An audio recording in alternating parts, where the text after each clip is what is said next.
Evening my friends. आज हम आपके बीच में जो है एक यूनिक सेंटेंस को लेकर के आया हूं जो मोस्ट इंपॉर्टेंट है, जिसको अधिकतर लोग जो है गलत जो ट्रांसलेशन किया करते हैं। तो आइए आज हम आपको जो है सही ट्रांसलेशन करने के लिए जो है बताने जा रहा हूं।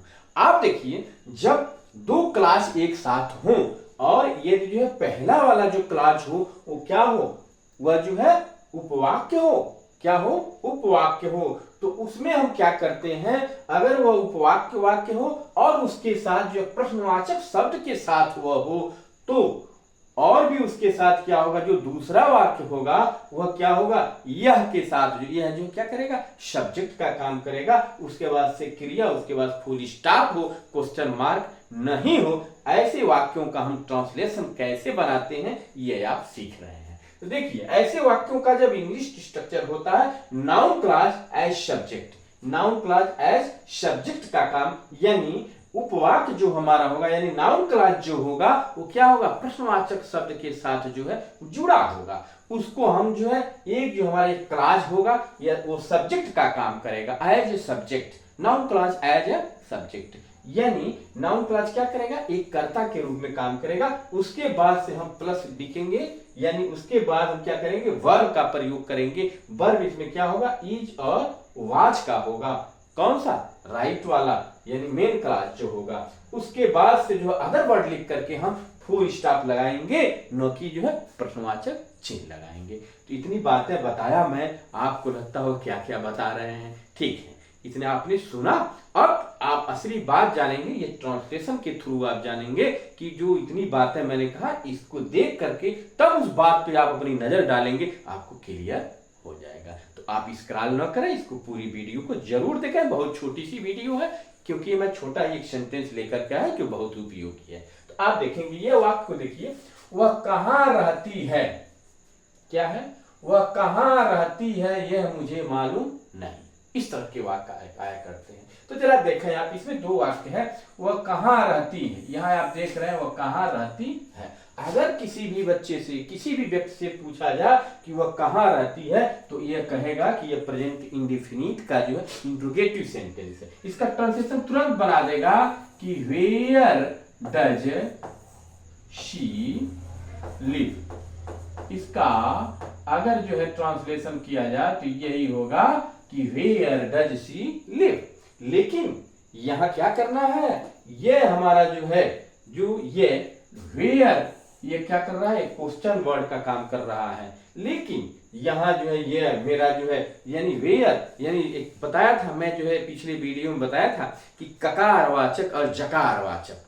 ककारवाचक का मतलब यानी क्वेश्चन वर्ड का जो है क्या हो, कब, कहां, कैसे, किसने, इस तरह प्रश्नवाचक का, जब प्रश्नवाचक शब्द का काम करता है तो उसको हम ककारवाचक कहते हैं। तो ये ककारवाचक के रूप में है, यानी कहाँ रहती है। ठीक है। लेकिन जब यह जो है, यह डज का प्रयोग न होकर के यह जो सी जब यहां पर आ जाएगा तो ये क्या हो जाएगा, जकारवाचक हो जाएगा। यानी कहाँ का, क्वेश्चन, क्वेश्चन जो है वर्ड का, क्वेश्चन वर्ड रहते हुए क्वेश्चन का जो है सेंस नहीं देगा। वो क्या हो जाएगा, अफर्मेटिव सेंटेंस हो जाएगा। क्या हो जाएगा, अफर्मेटिव सेंटेंस हो जाएगा। तो आप देखें, किसी भी बच्चे से पूछा जाएगा कि वह कहाँ रहती है तो वेयर डज शी लिव कहेगा। लेकिन जब यह किसी क्लास से जुड़ा हो तब वहां जो है ऐसे इसका ट्रांसलेशन नहीं करेंगे। इसको जो है ये इंट्रोगेटिव में दिख रहा है, लेकिन इसको अफर्मेटिव में करना। अफर्मेटिव में कब होगा, जब क्वेश्चन वर्ड के तुरंत बाद जो है क्या करेंगे, हम सब्जेक्ट को लिखेंगे। तो देखेंगे यहां, वह कहाँ रहती है तो वेयर शी लिव्स। क्या हुआ, वेयर शी लिव्स, वह कहाँ रहती है।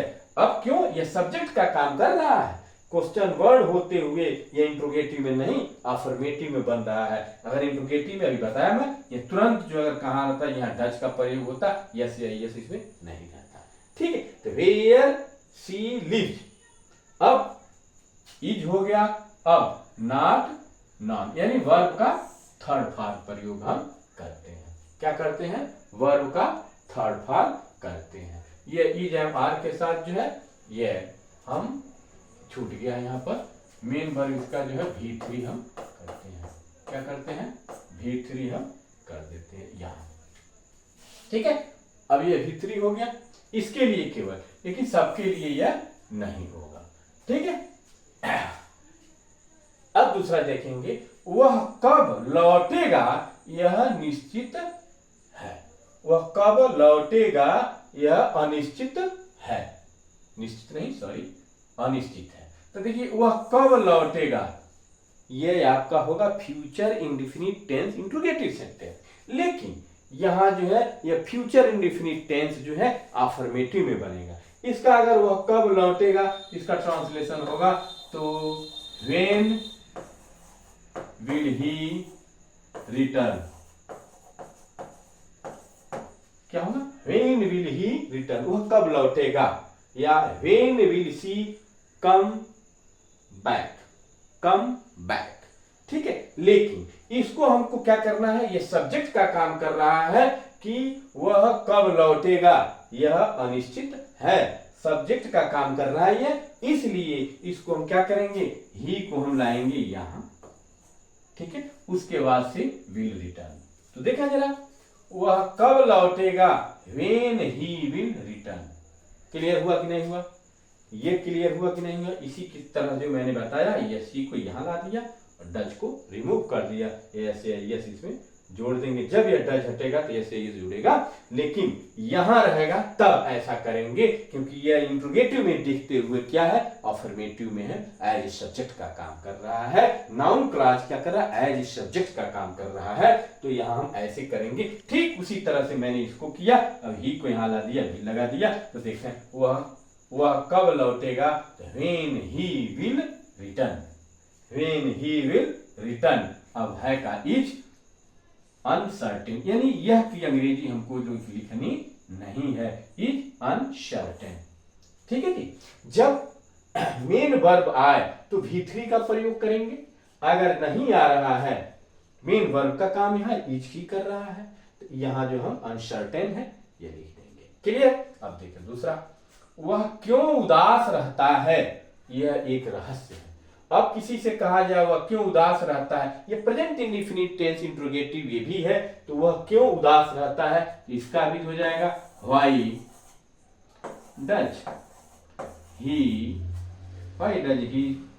Sad, why does he sad, sorry, why is he sad. Okay.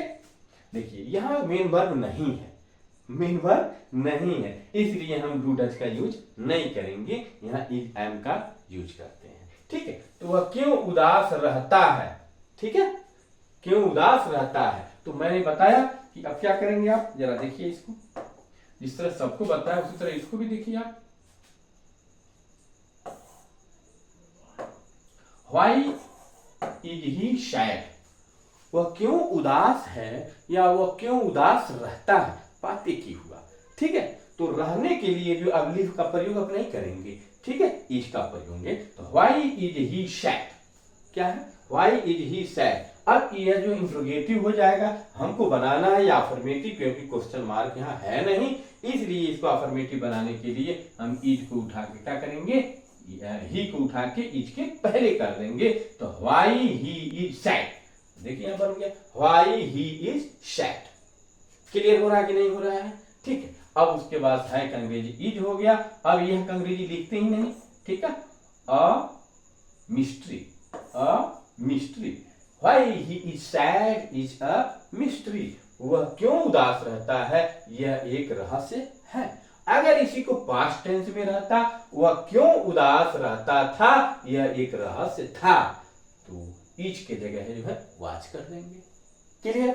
अब आगे आएंगे, पृथ्वी गोल है यह सबको मालूम है, पृथ्वी गोल है यह सबको मालूम है। तो देख रहे हैं यहाँ इंट्रोगेटिव का रूप नहीं है, फिर भी पृथ्वी गोल है, तो दैट द अर्थ इज, पृथ्वी गोल है, द अर्थ इज राउंड कह सकते हैं। तो the earth, that the earth is round, यह सबको मालूम है, is known to all, verb का थर्ड फॉर्म है, वर्ब का third form, that the earth is round is known to all. तो इस तरह से आपने देखा कि जो है इंट्रोगेटिव सेंटेंस रहते हुए दिखाई दे रहा है इंट्रोगेटिव सेंटेंस, लेकिन ये रियली जो इंट्रोगेटिव सेंटेंस नहीं है। कब नहीं है? जब इसके साथ कोई और क्लास जो है जुड़ा हो, और पहला जो क्लास हो वह क्या हो? वह जो है प्रश्नवाचक वर्ड उसमें यूज किए गए हों। तो वह वाक्य जो है, ऐसे सभी वाक्य जो है वह इंट्रोगेटिव में न रह करके वो क्या होंगे? अफर्मेटिव में रहते हैं। और उसके बाद से जो अगला जो है वाक्य होता है, यह पूरा जो क्लास क्या करता है? यह सब्जेक्ट का काम करता है इसके लिए। उसके बाद से जो हम वर्ब का यूज करते हैं और उसके बाद से जो है ऑब्जेक्ट लिख देते हैं। इस तरह से जो है काफी सेंटेंस जो हमारे बीच में आते हैं और लोग इसका ट्रांसलेशन जो है इसी टाइप का कर देते हैं, ये हो जाता है गलत। तो मैं चाहूंगा कि आज के बाद ये बताने के बाद आपसे कभी मिस्टेक नहीं होगा और आप जो है इसका सही ट्रांसलेशन जो है करते रहेंगे। ये स्पीकिंग के लिए भी जो है एक अच्छे तरह के ये सेंटेंसेज हैं जो आपके लिए बड़े ही यूजेज हैं और आप सभी के लिए यूजेज हैं। तो हम चाहेंगे कि हमारे वीडियो को आप थोड़ा सा वक्त निकाल के जो है जरूर देखा करें और जो है मेरे ऊपर कृपा भी करते रहें कि आप जो है इसको लाइक भी करते रहें और जो है अपने मित्रों, अन्य जो है बहुत सारे हमारे जो है लाखों मित्र हैं, लेकिन मेरा यह संदेशा जो है इस YouTube का जो है संदेशा जो है यानी एग्जाम क्रैकर शमशेर सर का YouTube चैनल लोग अभी नहीं जान रहे। बहुत सारे हमारे मित्र पड़े हुए हैं, वहां तक यह बातें नहीं पहुंच पा रही हैं। तो हम चाहेंगे कि हमारे सभी फ्रेंड्स और बहुत सारे लोग हैं हमारे साथ जो हमको जानते हैं, मेरे नॉलेज को जानते हैं, मेरे पढ़ाने का तरीका को जानते हैं। तो मैं चाहूंगा कि आप जितना से जितना हो सके इसको शेयर जो है आप करते रहें और जो है लाइक और सब्सक्राइब करते रहें, जिससे मेरा हौसला बुलंद हो और मेरी भी इच्छा बने कि मैं बढ़िया से बढ़िया वीडियो लेकर के, बढ़िया से बढ़िया टॉपिक लेकर के आपके बीच में आऊं और आपको जो है जहां तक मैं लाभ पहुंचा सकूं, मेरा ये कोशिश हमेशा के लिए रहेगा। तो मैं अगली वीडियो तक के लिए आप सभी से हम विदा लेते हैं। Okay, bye.